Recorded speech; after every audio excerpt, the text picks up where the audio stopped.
2. Kickers are extra, I give them the boot. Ooh, going for 2. Sit back, relax while I grab me a brew. Ooh, now I'm reclining while putting my time and I'm ready to go. My spine is aligning and much my lineups, my bank account grow. I am so rich, but knowledge is all that I'm leaving it with. Ooh, listen to this, multiple options, how far can I get? Ooh, DFS Dynasty redraft tonight, I'm not finishing last. I'm finishing past any and all, I am looking to last. What else? This spot is popping and I am so locked in and only opening the door when it is opportunity knocking. And all of these spots keep on talking and talking. So what are we talking? What kind of alignment? And running it deep, even players forgotten or came from the bottom or hitting that top. And this spot is popping, yeah, this spot is popping. And woo! This is the Armchair, yeah. Put up your arms, yeah. Sound the alarm, yeah, yeah, yeah. Woo! This is the Armchair, yeah. Put up your arms, yeah. Sound the alarm, yeah, yeah, yeah. Woo! What is going on, guys? All right, welcome to episode 196 of the Armchair Fantasy Show. I'm your host, of course, Jeff Lambert. You can follow me on Twitter at JeffLambert77. We are live most of the time on Wednesday nights. We got a special night. Once again, we're doing a Thursday night show. I promise next week we'll be back on Wednesdays, but of course we are live on Facebook Live, Periscope, YouTube, and Twitch. Syndicated in all major podcast networks and streaming in the Going for 2 app for iOS and Android.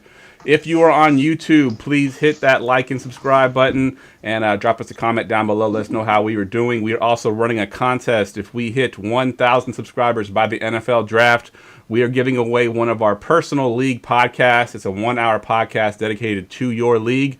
With that also comes 12 custom No Kickers, as you can see my hat right here. No Kickers t-shirts with your league name printed on the back of it. So if we hit 1,000 subs, we'll give that give one away to one lucky listener. All right, without further ado, let me intro my co-host, Mr. Ryan Searfoss. Ryan, what's up, man? Ryan, are you there? Not too much, man. I hope so. I'm having a little bit of internet issues. Trying to get ironed out. I think I'm here, but ready to talk free agency if that's what we're doing, and y'all can hear me. Yes, sir. We can hear you. Good stuff. Cool. I think I fixed it. All right. Yeah, you sound much better now. Yeah, previous to the show, you were sounding like crap. You sound much better now. Yeah, I just got a new computer. I was ready to throw it out the window. So that's awesome. You don't look any better, but I don't think any internet connection is going to fix that. I'm man pretty, and you know it. I think you're pretty, man. I like you, Troy. Also, yes, as you heard in the background there, Mr. Troy King is our guest tonight. He's a contributor for FootballGuys.com, co-host of the Fantasy Football Confidential podcast. You can follow him on Twitter at TKingMode. What's up, Troy? Nothing much, guys, man. I'm excited to talk some free agency. Some good things happen for my team. I'll save it for the show, but I'm excited to chop it up with you guys. Yeah, good stuff, man. We've been trying to do this for a while now, it seems. I know, during the season, I think you had your show the same time we had our show, so we couldn't get you on. So it's good to get you finally on the show here. So real quick, for those of my listeners that don't know who you are, give them a rundown of what you do. You're on Twitter, you're on TikTok, you're on FootballGuys.com, you're everywhere, man. Give them a kind of rundown of what you do. Of course, man. So, Jeff, you summed it up pretty quickly, but yeah, I'm on Twitter a lot, so you can follow me at TKingMode on Twitter. I also started, transitioning to TikTok. I'm an old head, but I'm trying to figure it out, man. Slowly but surely, I'm getting it. I'm on Instagram, but I don't really do too much fancy on Instagram. But Twitter is definitely my home base. I'm definitely one of the co-hosts of Fantasy Football Confidential. We are on Wednesdays at 9 p.m. Eastern Standard Time. We're doing every other Wednesday this off season, but we got some big guests. We're excited about it, so come check us out. And yeah, I'm a contributor to Football Guys. We have some video content, and I got some articles on the way, so look out for those. And I appreciate everybody who's been rocking with me and supporting me. Yeah, good stuff, man. Yeah, and you say you're an old head and you're on TikTok, man. I tried to figure it out. I must just be older than you because I gave up. I'm like, yeah, I ain't doing this. You're old. I'm too old, man. I'm too old for that shit. All right. We got a jam-packed show tonight because we got tons and tons and tons of guys to talk about and landing spots and everything else. Let's go ahead and get to the news and notes. News and notes from around the league. News and notes is brought to you by the Dynasty Trade Calculator. Everyone hates bad trade offers, right? No one wants to be that guy. Never make a bad trade offer again with the Dynasty Trade Calculator. Visit goingfor2.com/DTC to sign up for only $15 a year, guys. That's all it is. $15 a year, not a month. $15 a year. Just go to goingfor2.com/DTC and get the best trade calculator for only $15 a year. Stop guessing, start calculating. All right, we'll kick it off with the really big news that's not free agency related right now. Of course, we've been talking about Deshaun Watson wanting to trade and everything else that's going on with Deshaun Watson. Now he's got some more things added to the fray here. With some sexual assault charge. I think he just got his third one today. Troy, what are your thoughts on this? I don't want to get too much into the political part of this, but what's the fancy ramifications for this? Are you worried about Deshaun Watson as an owner? Anything going to happen with him, like missing the whole season, anything like that? I am definitely being cautious of the situation. Also, I actually just did a dynasty startup, right? And where do I take him? And that's a whole thing. It's super flex, right? So do you wait on him? Do you, take him normally where he would go? So there's a lot of different questions. It's hard to say. I'll be optimistic. We'll see how things play out. If things.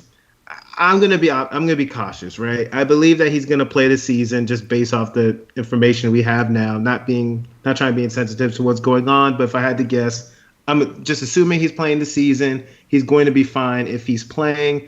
Otherwise, you just gotta kind of follow the news and be cautious about it. But yeah, it's definitely a concern for sure. Yeah, I definitely agree. I think it's one of those things where it's a little bit of a situation where you just got to monitor it and see what's going on. Because he put out a tweet that was pretty convincing that he is not guilty of this stuff, but you never really know what's going to happen. I would just be cautious. I would lower him a little bit if I'm doing startups right now. I wouldn't draft him as high as as he was going previous to this. Ryan, what are your thoughts on Deshaun Watson's situation? The situation's bad.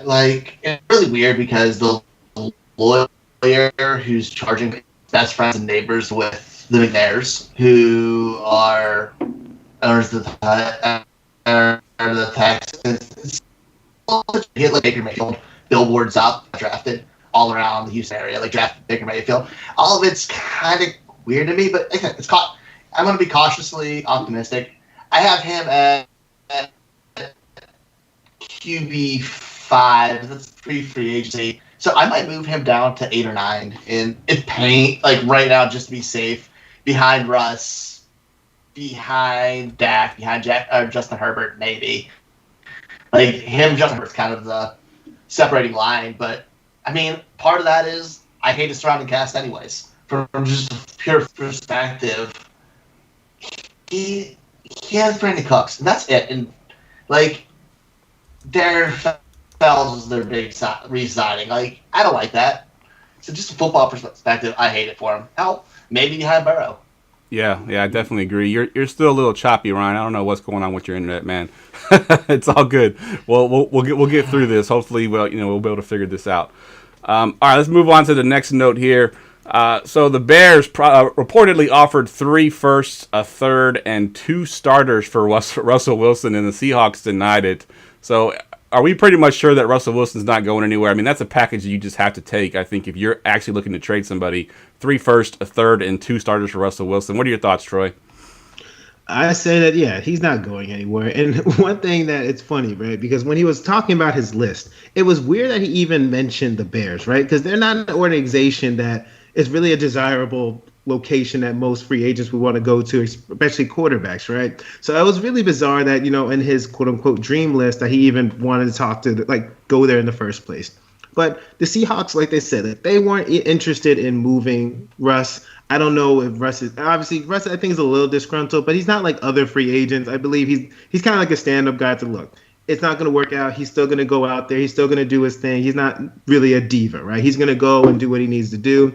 But the Seahawks, clearly they're not interested in trading him because obviously that is even though there's 2 things, right? So obviously it's a haul that the Seahawks would get, but at the same time, none of those picks guarantee you a Russell Wilson caliber player. So I think the Seahawks were smart to deny it because, again, it doesn't seem like they were actively shopping him. Otherwise, I believe they would have taken that deal. Yeah, I agree. Yeah. So go ahead, Ryan. What were you going to say? You said about pulling a Russell Wilson, that kind of talent. Obviously not. That Bears pick, it might not even get you a quarterback. Yeah, exactly. You're rolling in there with who then? QB. If you trade them, you don't get anything back other than positional players and draft picks. if you don't have a top 7 pick, you might not get a quarterback. And do you want to really run out rather with Mac Jones if that's the best case scenario? Yep. Even if the Jets made the same offer but had Darnold, that may be something that could happen. That's really the only situation possible. So let me ask you this, Troy. Let's say they make this same offer. I know they got Andy Dalton now, and he's supposedly the starter, yada, yada, yada. Let's say the Bears made this same offer to the Texans for Deshaun Watson. Do you think the Texans take this deal at this point? I mean, the Texans need to, right? Because the Texans really need to. I think they should have, because Deshaun Watson doesn't want to be there, right? And then the whole talks about he might sit out the year. It's completely toxic, right? They need to do what they need to do to move it. I think the deal definitely makes more sense for the Texans versus the Seahawks, in my opinion. I still don't like it just because it's a similar situation of, okay, are you going to get a Deshaun Watson with any of these picks? But I would see it making more sense for the Houston Texans situation versus the Seahawks. Yeah, I agree 100%. All right, just one more note, and I know Ryan was dying to talk about this next note here. I want to make sure to go to him on this one. But Damien Williams released by the Chiefs. Ryan, I know you're a big fan of Damien Williams. What are your thoughts on this guy being released? Where do you think he might end up? As a backup somewhere else. I have no idea. It's not exciting. I think it's a pump your brakes idea because everybody's so hype about Clyde Edwards-Helaire. And as it should be, and we were last year too. But Clyde Edwards-Helaire's biggest opponent when it comes to fantasy production was not Danielle Williams. It's that passing game being awesome and them not running the ball. So it doesn't move the needle that much for me, other than maybe a few more carries. But he was just not getting carries because they throw for 400 yards a game and they have the best quarterback in the league. I think we should pump the brakes a little bit before we're jumping him up back to RB1 and even putting him ahead of DeAndre Swift or Cam Akers. I'm not doing that because nothing's really changed for him. Yeah, I agree. And of course, looks like it has. Yeah, a little tongue in cheek there. Ryan was not. He saw that on the show sheet. He's like, "Really, Damien Williams? We got to put him on the show sheet." But it is news, and we got to talk about it. Troy, do you have any other different thoughts about Williams? Any more optimism of where he might land on a team? I would say that anywhere he goes, he's not going to be an RB1 really. So if he has fantasy value, it's going to be like a what? His ceiling would be a high, maybe an low end RB2 or something like that. It really depends on the situation. But for fantasy purposes, he's probably going to need an injury wherever he goes to be relevant. That's most likely what's Damien Williams' path now. And I'm going to put some respect on his name. He should have been a Super Bowl MVP a couple years ago. And, and people have different takes. Either you love Damien Williams or you hate him. So he's fine. But I feel like it came off disrespectful. He's fine. He's a back.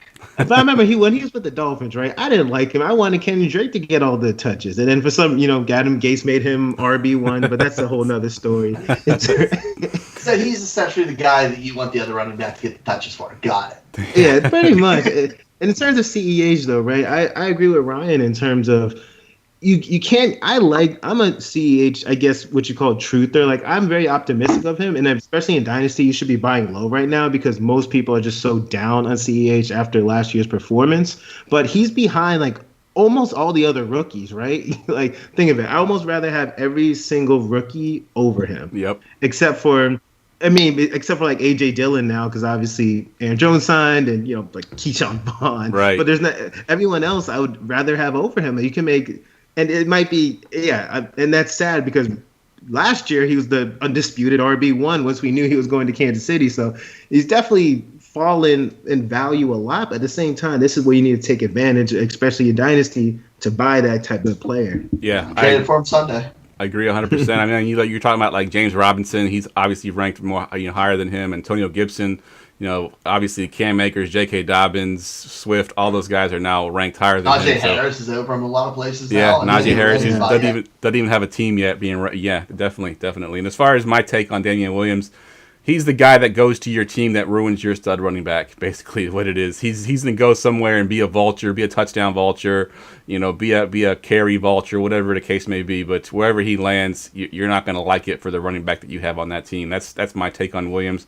I don't think he's got a ton of fantasy value. I mean, obviously, he's going to be owned in a lot of leagues because injuries happen, and he will get a chance at some point. But I'm not going to go out and try to buy him, hoping that he lands somewhere really good because I just don't see it happening. All right, real quick, I wanted to plug one more time our personal league podcast, guys. We're doing these 1 hour dedicated podcasts to your league. We've done about 7 or 8 of them now. If you go to goingfor2.com/league pod, you can sign up there. We're doing them. We're taking orders for, I think I even have 3 or 4 orders for redraft leagues all the way in August, September right now. So, check it out. It's great. We got 5 guys that come on, do the show. We break down every team. We rank your teams. From top to bottom. So it's a lot of fun. So goingfor2.com/league pod.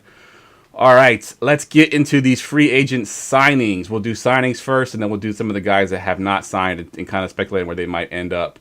And the first one I want to do here, so one of these tight ends here had 1 day of great value, right? He signed with the Patriots. Everyone's like, oh, Jonnu Smith is going to be the tight end 1 there, yada, yada, yada. And the very next day, they signed Hunter Henry. So now you got two of the top free agent signings going to the same team, and you got Cam Newton as their quarterback.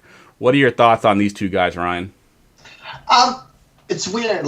So when it happened, Jonnu, I'm like, he's moves up to that 7-8 range for me in Dynasty, and I already had Hunter Henry around 11.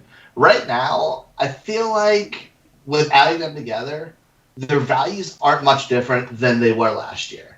So their production being consistent, could they both finish up as a low-end tight end 1? I honestly believe they could, but I could see one finishing 10 and the other 14.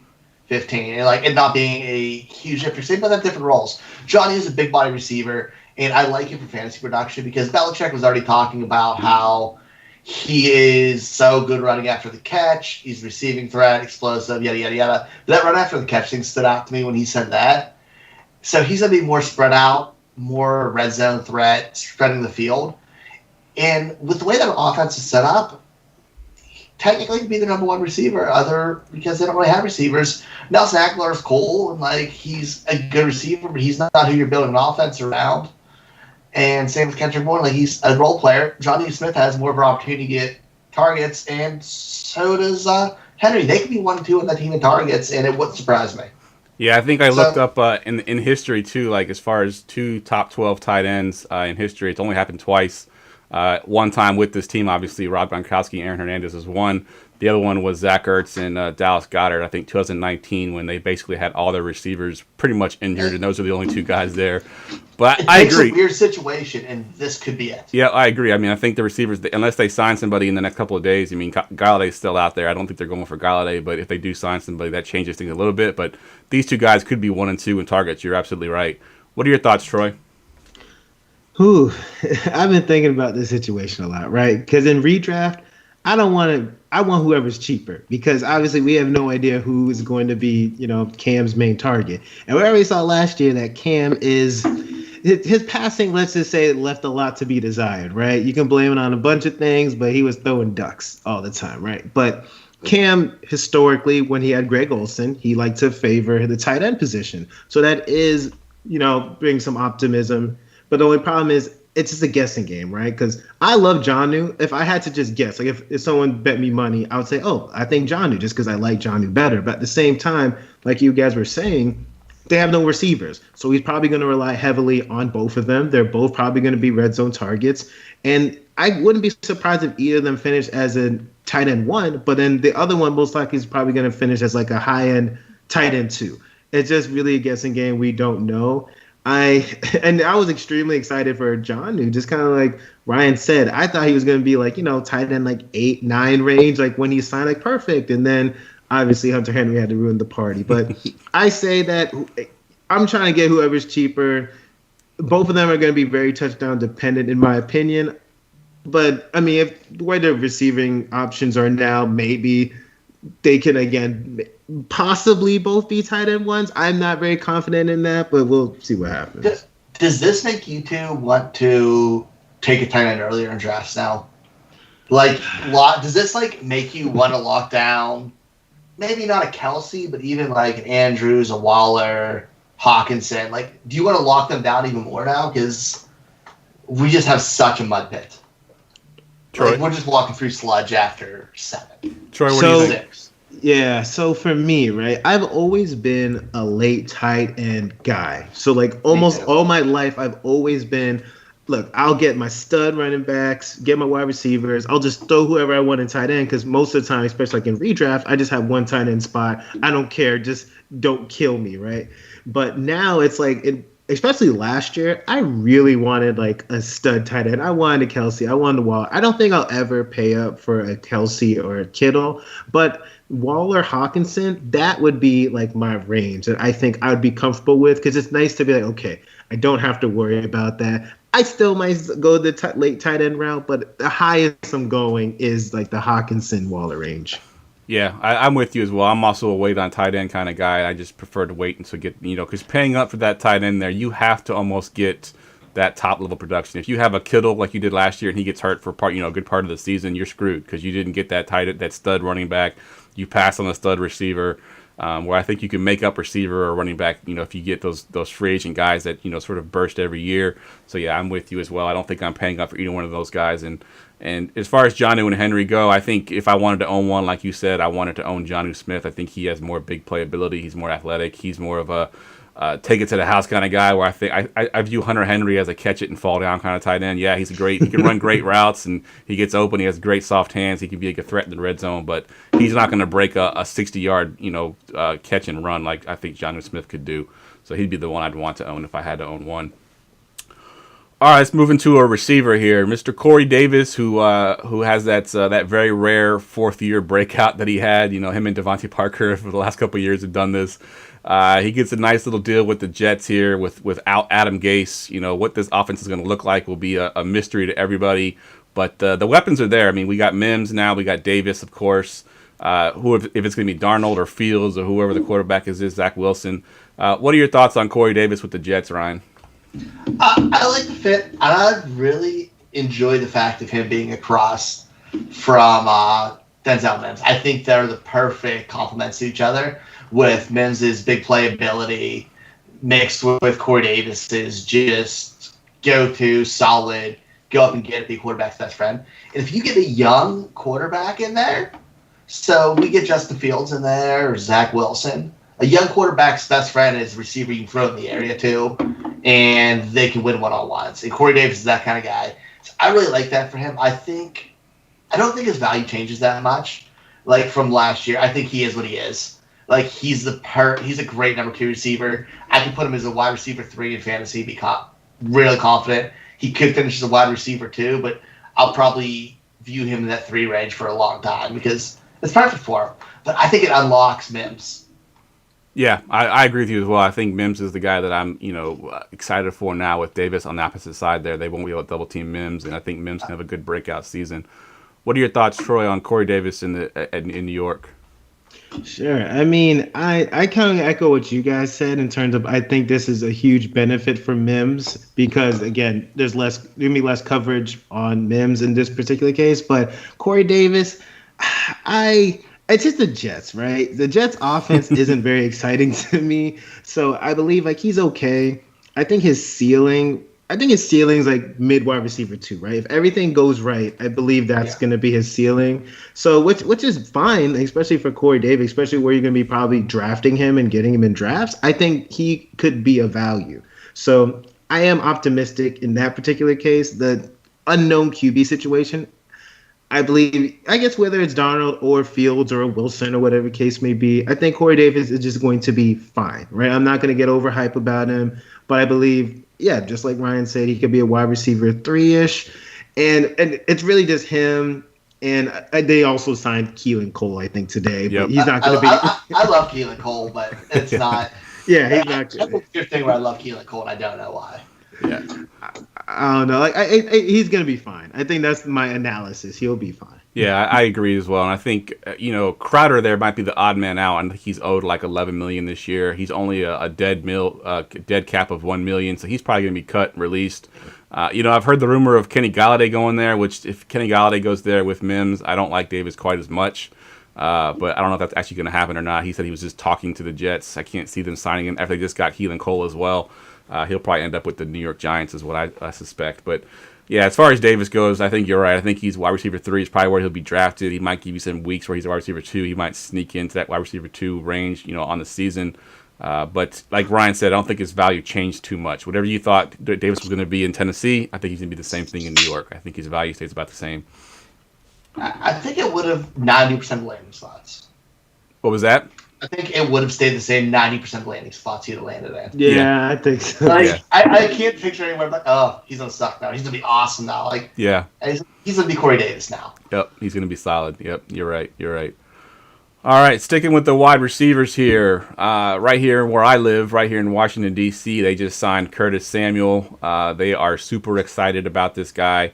I'm not quite as excited, but I'm curious to your thoughts, Troy, on this guy. Curtis Samuel with the Washington football team. What are your thoughts?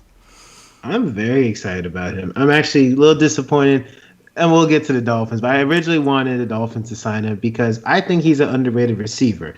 And it's funny because so many years we've heard all this preseason hype about Curtis Samuel, and he normally lets you down.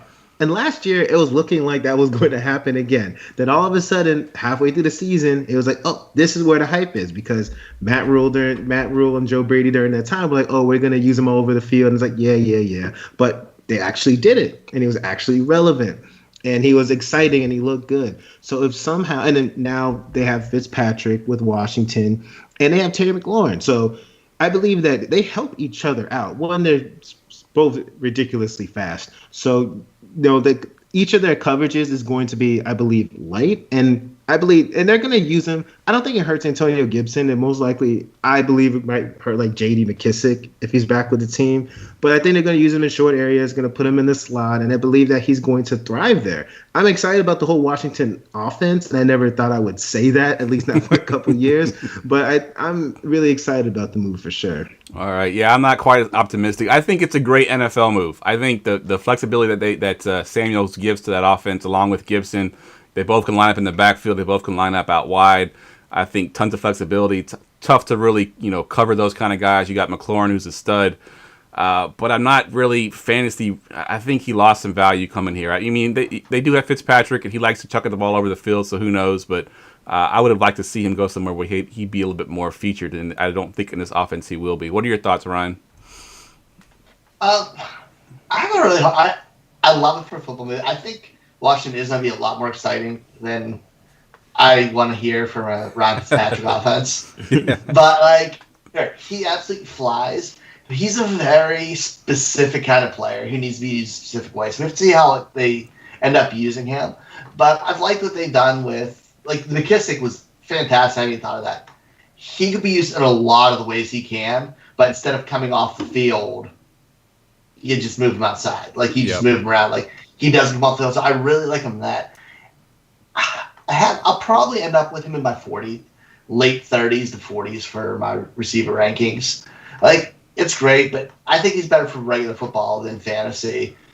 But I think it helps Terry McLaurin more. Yeah. Because McLaurin's been seeing double coverage, and he's anything anybody's worried about now. And I kind of like it for Logan Thomas.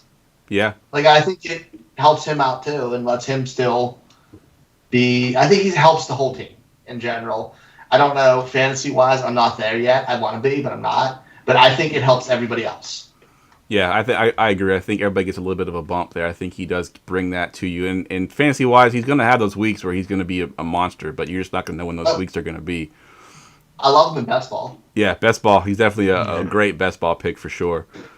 All right, so this best ball season, we're good.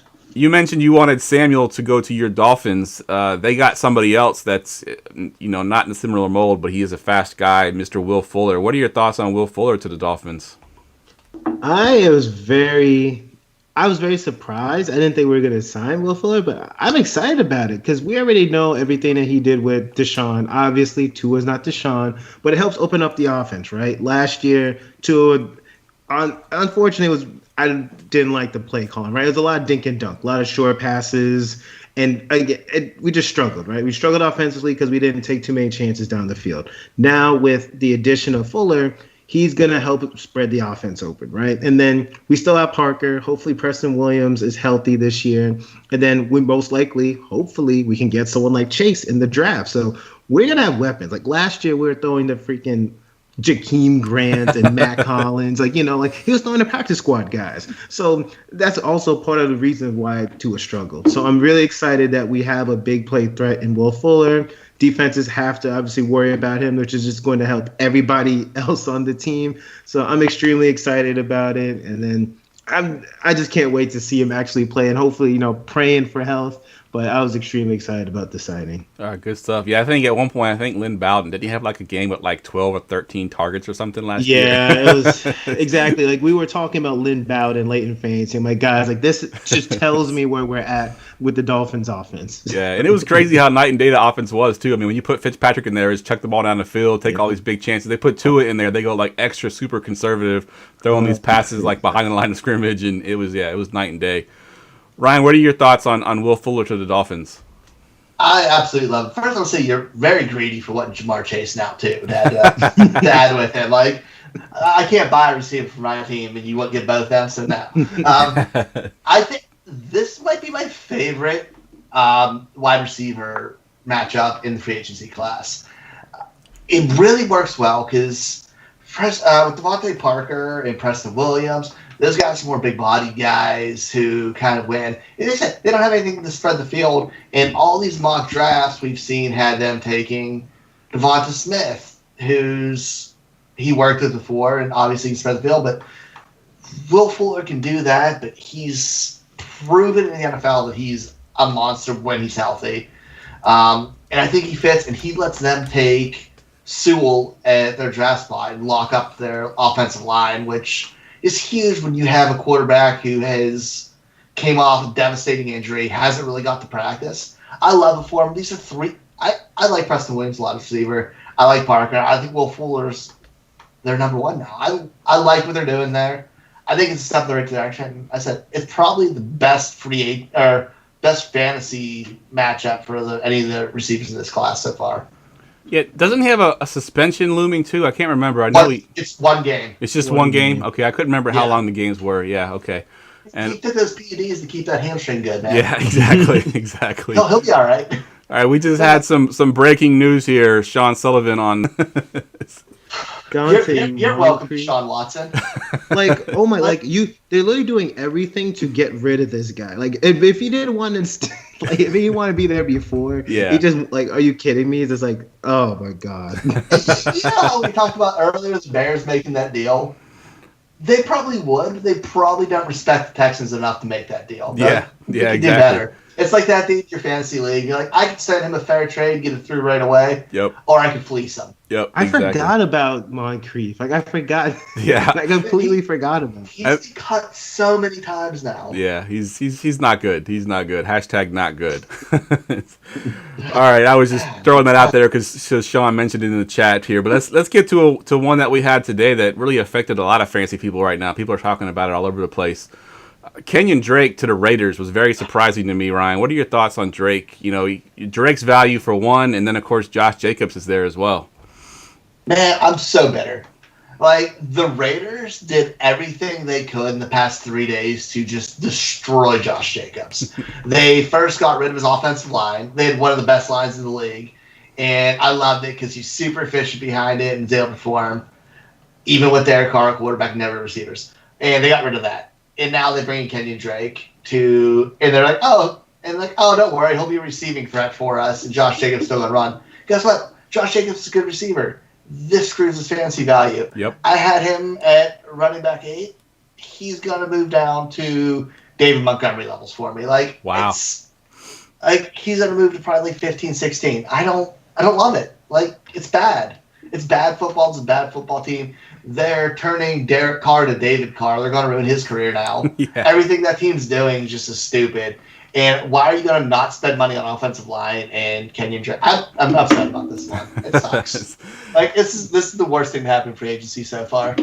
Yeah, it's funny. Talking about TikTok earlier, I think it was Dynasty Dorks, I believe, that did a TikTok, and he has all the guys that the Raiders either traded or released on the offensive line. And then it shows Derek Carr this year, and it shows Derek Carr, back in the shotgun, and literally there's nobody in front of him. It's all the defense just coming at him. I thought that was a pretty funny TikTok. The longest guard when Adam Sandler has the whole team pissed at him, and they just like let the whole defense through. Yeah. That's gonna be Derek Carr's season. Yes. And it's gonna be so fun. Yeah, it's bad. It's bad. What are your thoughts, Troy, on this thing with Kenyon Drake?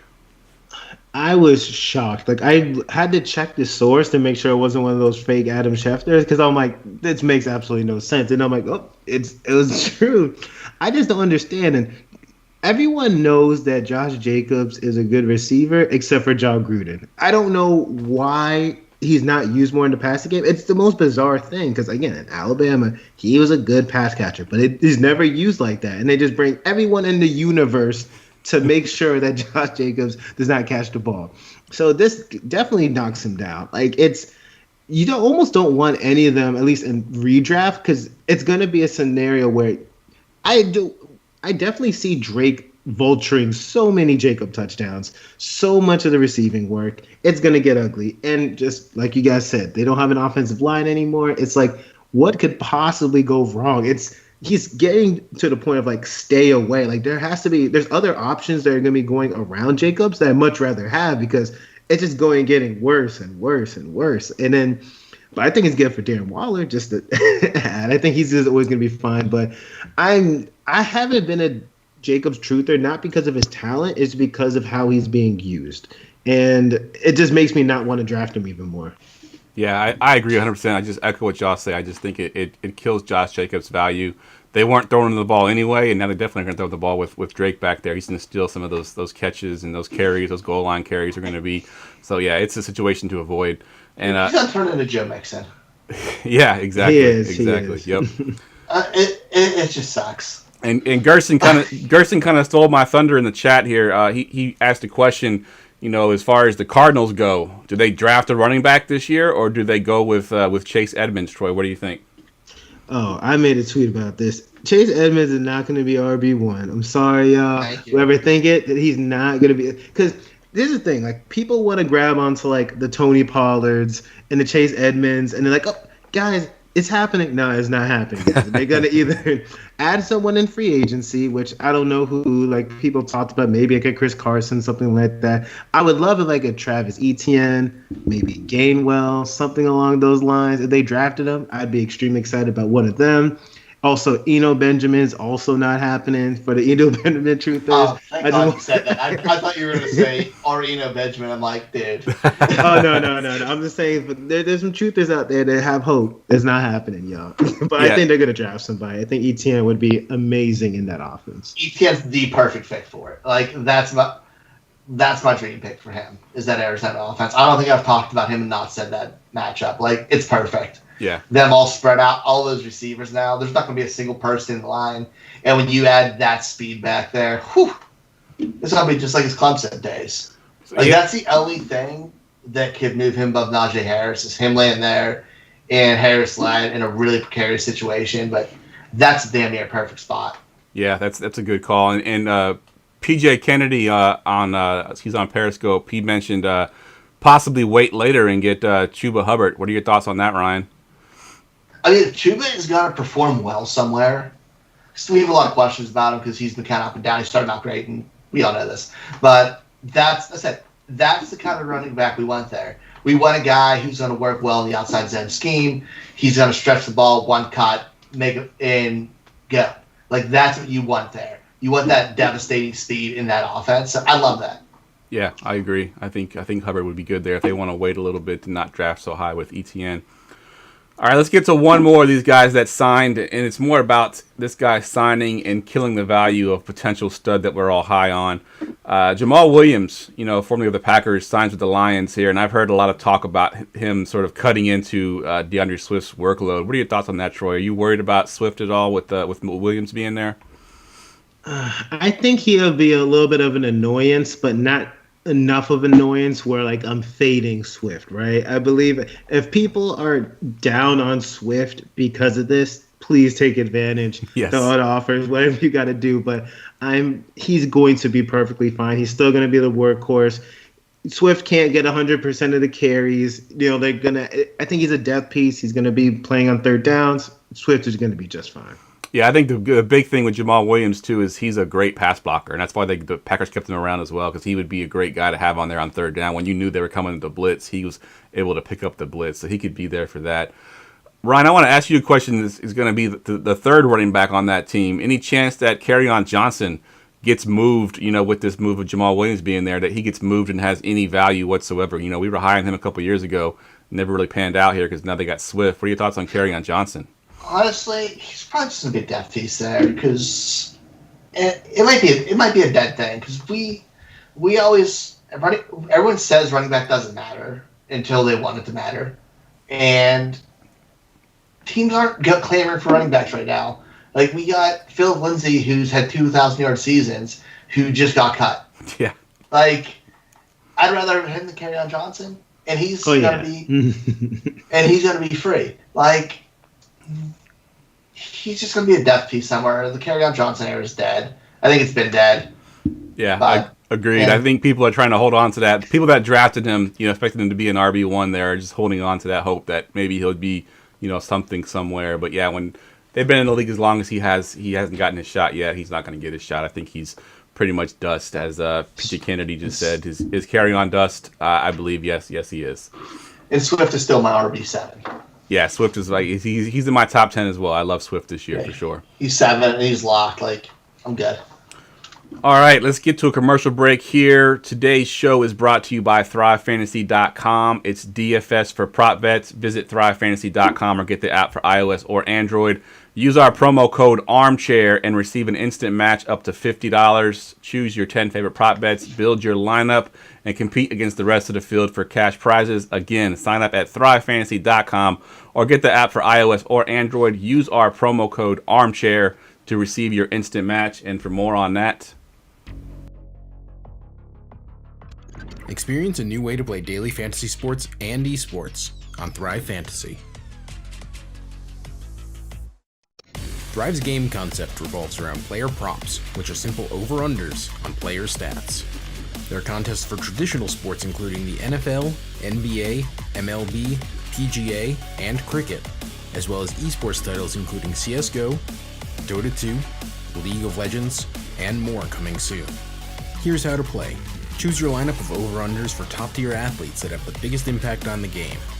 Each prop has a fantasy point total based on how likely it is to hit. The more points a selection is worth, the riskier it is. Rack up the most points and win a share of the prize pool. Thrive is awarded over $2 million in cash, so come and prop up today.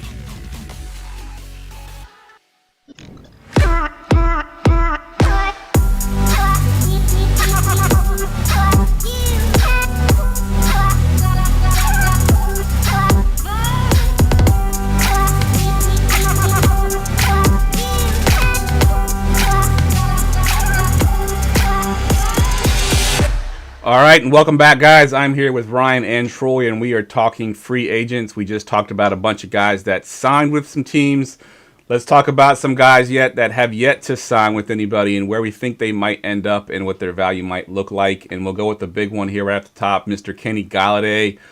Troy, what are your thoughts on Galladay so far? The fact that he has not yet signed. There's been rumors going to the Giants. He was rumored for a little bit going to the Miami Dolphins. They're talking about the Jets now. Thoughts on where he might end up and what his value might look like? I mean, right now is kind of the process of elimination, right? We're running out of teams that are most likely going to spend money to sign him. The Giants right now make the most sense. I've heard the Bengals possibly being rumored. Oh, that makes me mad. I've seen the rumor. I would hate that because Tyler Boyd and T. Higgins would be greatly affected if he goes to the Bengals. It'd be good for the NFL in terms of the Bengals offense, but obviously for fantasy, it would be terrible. So I don't want that. Giants make the most sense because they don't have a wide receiver one. They have Shepard. They just signed John Ross. They have Slayton. They have a bunch of wide receiver twos. So if he goes to the Giants, he's instantly the wide receiver one. And I believe that if he goes there, he has the potential to be, I'll say, a very high-end wide receiver two. Borderline wide receiver one in like the perfect scenario if he goes to the Giants. And Daniel Jones, if they do something about the offensive line, I think there's potential there. But I think that's his best landing spot. Yeah, I think that's the most likely one. I put a poll on Twitter, and that was, I think them and the Dolphins were tied. That was before the Will Fuller deal, so I don't know if Galladay goes to the Dolphins or not. Ryan, somebody on Twitter or on Periscope, PG Kennedy mentioned the Colts. Any thoughts about potentially being the upset there, going to the Colts?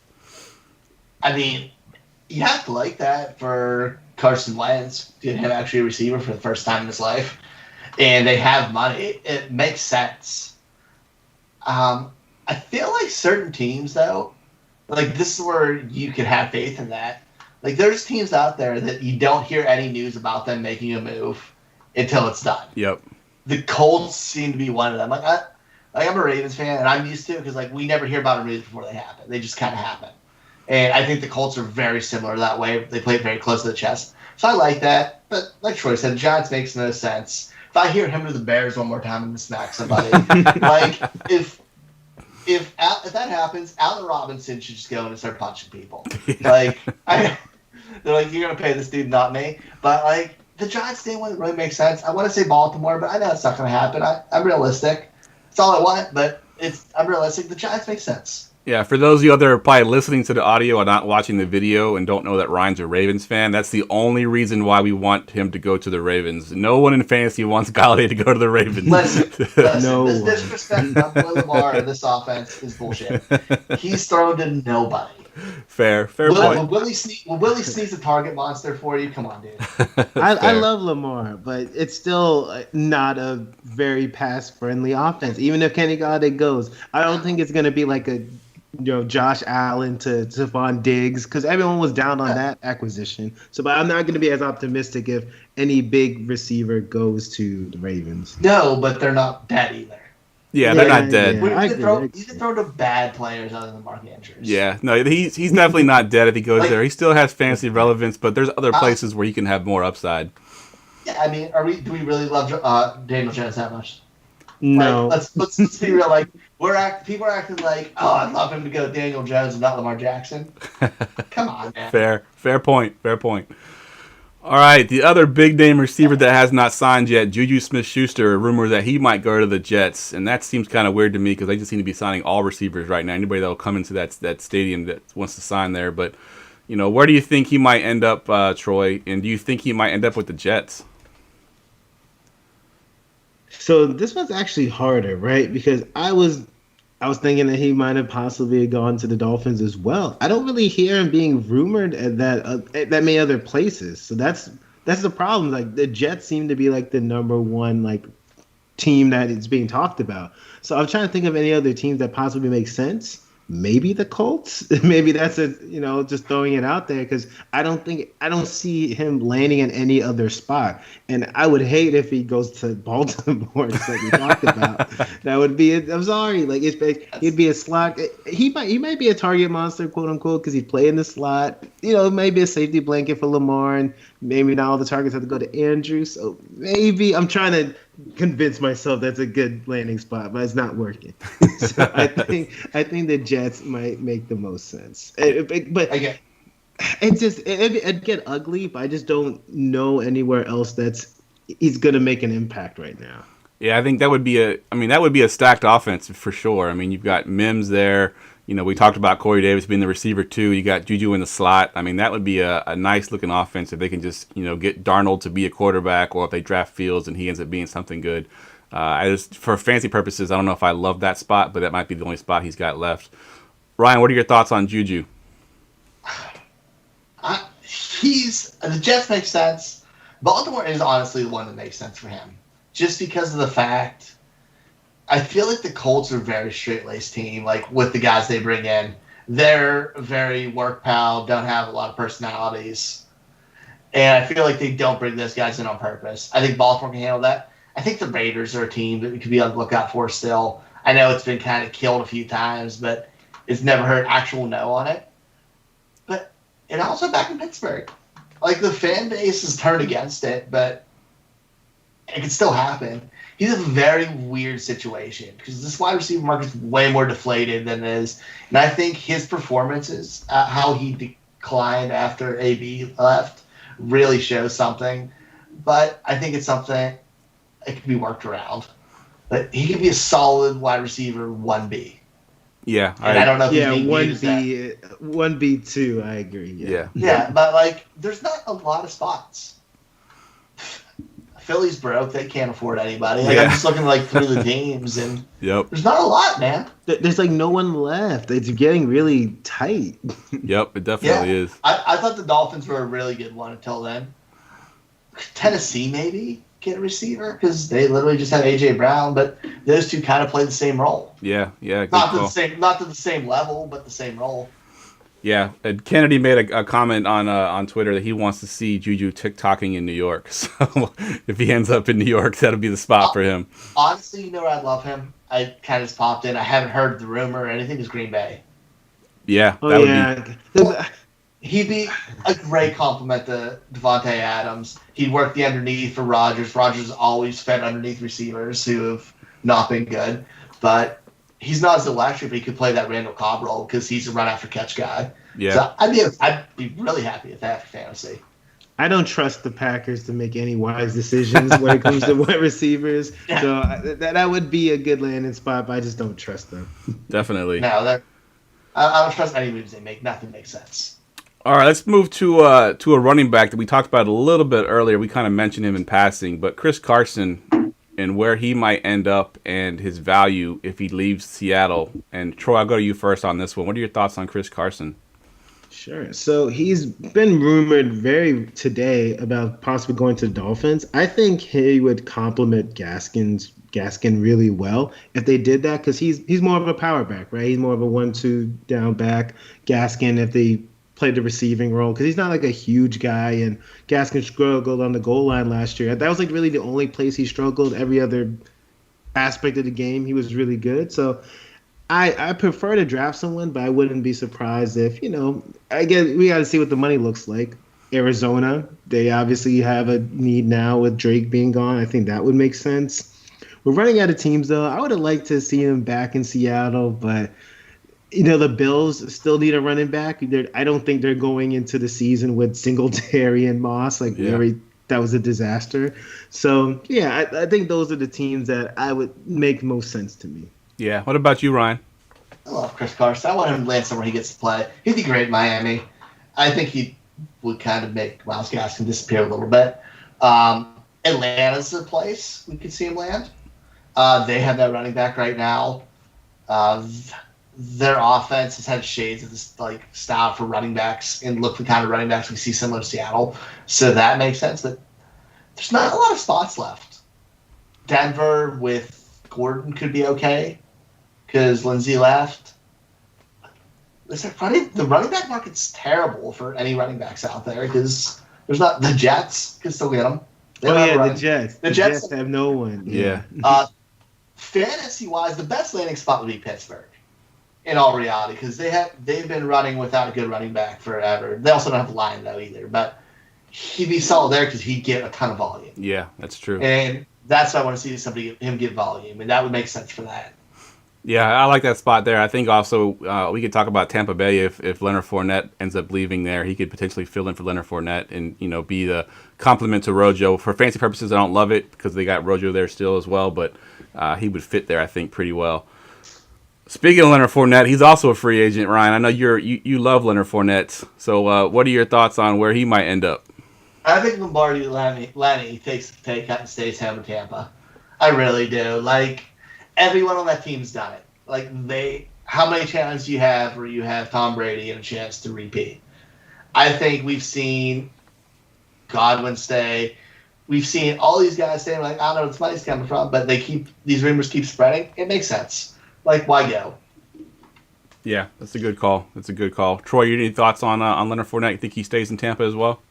I think he stays in Tampa. If he doesn't stay in Tampa, I'd like him in the Jets. I think he would be a good fit for the Jets. Again, like we said, they have nobody. They're going to either grow with Donald or they're going to have a young quarterbacks, and having a veteran like Fournette, I think, would really help that offense.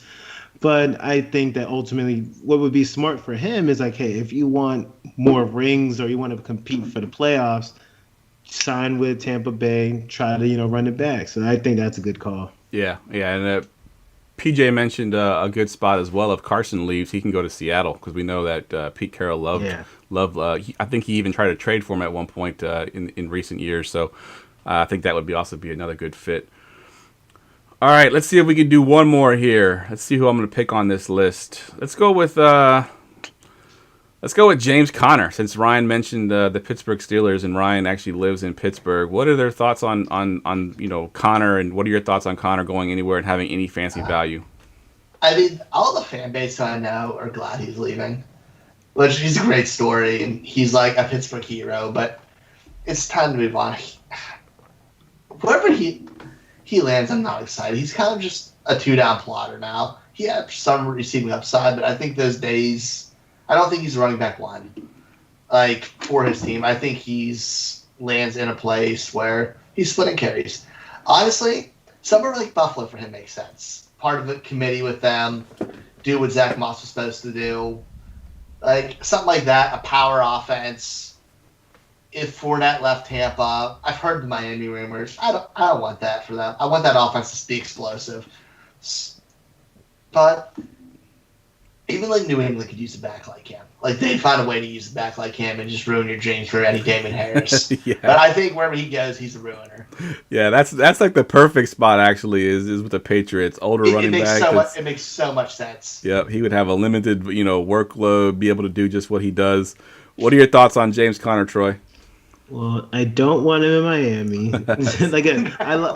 I love this story, right? I love this story. I love James Conner. That RB1 season was phenomenal. But he's not going to be an RB1, I don't think, ever again, unless some injury happens and a miracle happens. But I think he's just going to be a vulture. I think he's going to be a vulture of touchdowns. I think he might ruin the starter. So I wouldn't be surprised if he goes somewhere with an established starter and he gets some vulture touchdowns. Like, I'm not excited about him either. Like, I like him.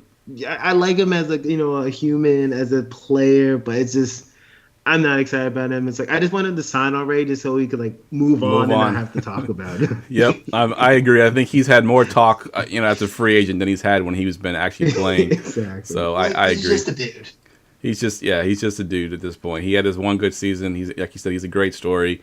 But for fantasy purposes, I think he's pretty much done. He'd be a really good backup, a legit backup for Derrick Henry not getting in his workload because they don't go away from Henry. He'd be a great backup there. Yeah, that's a good call. All right, that's it for the unsigned guys that we're going to talk about tonight. We're going to get to our favorite segment of the show.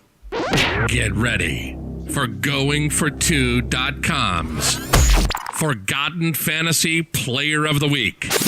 All right, Troy, I kind of did you dirty because we had John Lobb on last week, and John Lobb always brings he always comes strong with a fantasy player that, because he goes back to like 1986 and all these crazy players that we've never even heard of. But so you got to come correct, man. You got to bring your A game here and see if you can top John Lobb. All right. Well, the person I did. Does anyone remember who the RB4 was in 2013? That's very specific, but does anyone know at the top of your head? 2013. No. RB4. I guess he's kind of technically a one-hit wonder, kind of as a hint. But I'll say the name, but I thought it was a good one. Knowshon Moreno. Nice. Knowshon Moreno was the RB4 in 2013. I remember I loved him in college. I thought he was going to be like a superstar for, years to come. And obviously it didn't happen like that. But that's my fantasy player. That was my dude. So. Yeah, that's a good one. Did he go to Georgia? Or am I making that up? For college. You know me in college. I don't know nothing about college. I know he went to the Denver Broncos. That's all I know. I thought it was Georgia. Yeah, I think it's Georgia. Yeah. Yep. All right, yeah, I'll give you that one. That's a good one. Yeah, that's a good one because he definitely was a one-hit wonder. It's funny because John Lobb's a big Broncos fan too, so I'm sure he'd appreciate the Knowshon Moreno call out there. Great stuff. All right, let's go around the room really quick. Give us your Twitter handle where we can follow you. Anything you want to plug. Troy, we'll go to you first. Sure. Well, y'all, guys, thank you so much for having me.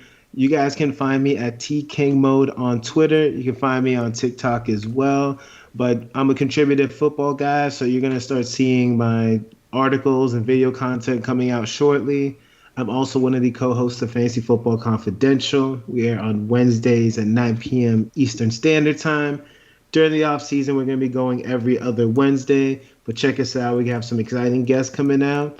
And besides that, that's really it. I mean, I just appreciate everybody who's been rocking with me so far and just get ready for some dope content. Good stuff. And yeah, thanks for coming on, Troy. I'm glad we finally got this worked out where we can get you on the show. Ryan, what you got going on? Find me here every normally Wednesdays. Going for 2. Find me at the NFL Draft Bible brought to you Sports Illustrated. We have our podcast there that normally drop on Wednesday morning, so check that out as well.